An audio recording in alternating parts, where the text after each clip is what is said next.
So, 3 weeks ago, we had the Bahrain Grand Prix, and now 3 weeks later, a bit of a long break, but there you go, we have the second round of the 2021 F1 season at Imola. The full title of this Grand Prix is, and is a long one, the Formula One Gran Premio Pirelli del Made in Italy e del Emilia Romagna. I know it has all those bits in it. That's probably not the right order, but it is a bit of a long title, so I think we're just going to end up calling it Imola, aren't we, Dylan? Yep, that's quicker. Or Imola, if you're No, by Imola's. Proper way. Dylan, That's the Italian way. Yeah, but you were arguing Imola last Tell us in time. the comments. Any Italians out there? Probably not. No, we got like 9 views on our last video, so I'm just surprised that there aren't any. It's probably just all Brits or just people we know. Maybe it's just our friends, probably. But yeah, it's the San Marino Grand Prix, the Imola Grand Prix, the Del Made in Italia Grand Prix, the whatever. It's at Imola. It's a historic track. It's a great track to drive. I haven't driven it much in games. Dylan has. I quite like it. Lots of elevation changes, some good mix of fast corners and some slower hairpin style chicanes as well. Do you like it, Dylan? Yeah, I think it's a nice, fast-flowing track at the start with the 2 quick chicanes. I think it's Villeneuve, I believe, is the corners. Then you got a hairpin, go down to a quick left-hander and a tricky right-hander for the braking zone. Sometimes you can take it in flat and then have a late braking, but you probably see drivers locking up there, trying to brake as late as they can. And then you've got a tricky chicane and then the 2 revatsas towards the end before the straight. Yeah, they're kind of similar to the Lesmos, are they in Monza? Yeah, it's a good track to drive, and it's quite hilly as well. On the left, you can see we actually raced there in 2020. The first time we'd raced there for a while, I think it's about 2006. So we had quite a long hiatus at such a historic track. I mean, Senna died there sadly, and there's been some great battles. Button's first pole, just to name a few. Situated pretty much in northern Italy, I'd say, just slightly below Monza, in quite a pretty part of Italy, and we're going there quite early. We came there in autumn last year, but it's spring, it's not summer when we usually go to Monza, so it will be a bit colder, but F1 cars like running in cold conditions. But this is looking to be an exciting Grand Prix. Last time we had a really exciting race for the main reason it was Hamilton versus Verstappen. That was a really good battle to watch, no matter whether you liked Hamilton or Verstappen. And are you hoping we're going to see another one? And if so, who do you think is going to come out on top, Dylan? I'm hoping that Hamilton will come on top because I like him, but I still think we'll have a great battle just like we did 3 weeks ago in Bahrain, with both of them fighting quite a bit for position. And hopefully no one will abuse the track limits at this race. And hopefully Russell won't crash on the safety car again. Yeah, hopefully Russell won't crash under safety car. But historically, for Verstappen, Italy as a whole is quite a bad hunting ground for him.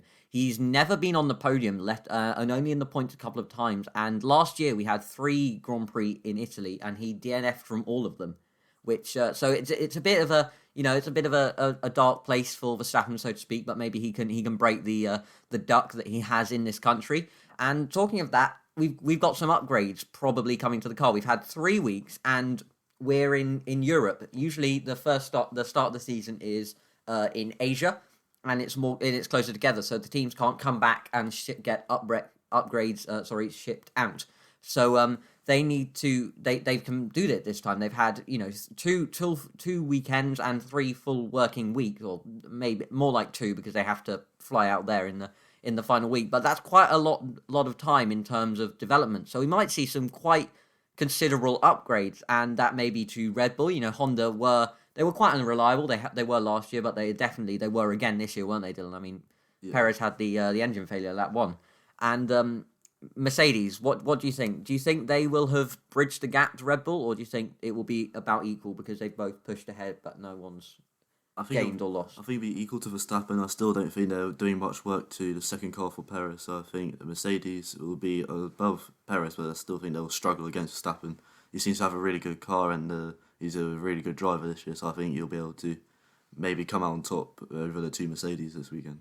Yeah, I could definitely see that happening. I mean, the Red Bull drivers, they do seem to be the second seat. It does seem to be a bit cursed. I mean, they're not exactly developing the car for Verstappen, but he is their top driver, and he does have the most input, especially as Perez only arrived this year. So he wouldn't have been able to have as much input with developing the car. Perez is still settling into racing at a new team. So I think Verstappen will be the main challenge to Mercedes, if not leading out from the front. But maybe we can see Perez starting to bring that third step to the podium, have a consistent fight with the Mercs, maybe Bottas, second driver fight, because Hamilton, Verstappen, they just seem to be on another level. And as well, we're in the home country of two teams, really. You may say Alfa Romeo, but really they're based in Switzerland. Alfa Tauri and Ferrari. And both of these guys, they seem to have improved on last year. Alfa Tauri test here, their base in Faenza is very nearby. And Ferrari seem to be improved from last year. Still not great, about the pace of McLaren, third, fourth fastest. But maybe, what do you think, Dylan? If it's an exciting race, do you think we could get a shock podium for one of the Italian teams? I reckon that. I don't think AlphaTauri are quite good enough to get on the podium this year. They were lucky to get a win last year with Gasly, but I think Ferrari may be able to get onto the podium. I'm not sure which driver. I'm not sure who looks quite good this season. Maybe Sainz can get another podium, his first one for Ferrari. Even a win might be possible. I don't think, as you said, the Ferrari is quite quick. It's not quick enough. Probably about the McLaren pace, as you said. Yeah, I don't think they're quick enough for consistent podiums without a bit of luck. And AlphaTauri, they could get some good points from fourths and fifths, but they're both performing well, but not really podium standard. And I'd say you said that, one of the Ferrari drivers neither seems to be top, and that certainly seems, they're both incredibly talented, they're very natural drivers, and I think that we could see a good teammate battle. And finally, another talking point ahead of the Grand Prix, maybe something that may upset Mercedes, we don't know. The Mercedes technical director, James Allison, has been replaced by Mark Elliott. This will happen in July, but it's a bit of a change. Mercedes have changed a lot in their last 7 years of dominance, so I don't expect it to change much, but Allison is one of those guys who's been instrumental to their success over the last 3 or 4 years, It's been quite a while, yeah. I'm not sure when he joined. I can't really remember who it was. But he's most famous for his radios at the end of the race to Hamilton and Bottas. Yes, definitely he is. And then now it's time to move on to the predictions, the main part of this episode. Starting off with qualifying, I predict Verstappen will get pole, and maybe we will see a Red Bull front row lockout. Maybe they will have pushed ahead. Perez is feeling more comfortable. The car, that's still about the same gap to Mercedes. And I think Hamilton is going to get P3. So yeah, Red Bull front row lockout for me. First one in a while, I think. What do you think, Dylan? I don't think, like you, that both Red Bulls will get onto the front row. I think that Hamilton will be just quicker here. As you said, Verstappen's not been very good at Italy, so I think Hamilton will beat him to pole. And then Verstappen is second, and then Norris will be third, as he seems to be on the pace this year after finishing fourth in Bahrain, I think it was. Yeah, he did well. Norris was very good in Bahrain. It's one of his happier hunting grounds, so to speak. And I could see that happening. Verstappen and Hamilton, we've said it's going to be a ding-dong battle all season long. And Hamilton is, he's a 7-time world champion. I think that's enough said. Moving on to the race predictions now. I think Verstappen is going to convert his pole into a win. But I think Hamilton is going to do something similar to last race, go on a bit of a charge.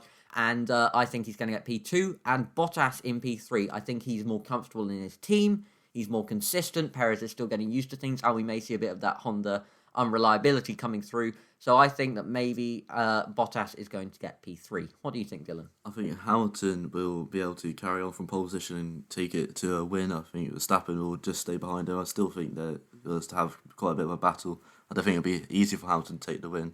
And I think that Perez might be able to get third. I don't know if he's as quick as Norris, but I wanted to put him there. So I think he is capable of getting a podium with Red Bull. Yeah, I do think Perez is capable of getting a podium. I hope for his sake that if he doesn't get a podium this season, I think he's going to have a similar story to Albon. But yeah, I can see that happening if we have a bit of a chaotic race at Imola. Maybe Perez can capitalise on that in his what is quite a fast car. And that brings us to the end of the predictions episode. The Grand Prix is taking place, obviously, over the weekend. Timings have been changed a little bit for the funeral of Prince Philip, which is very respectful of F1 there.